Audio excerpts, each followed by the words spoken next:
This is gonna take a bit of trimming. Oh.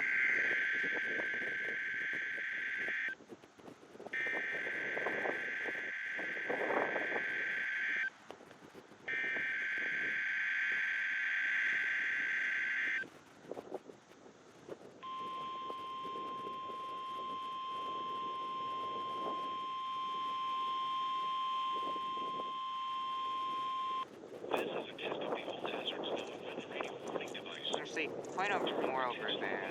Like, so you can see it.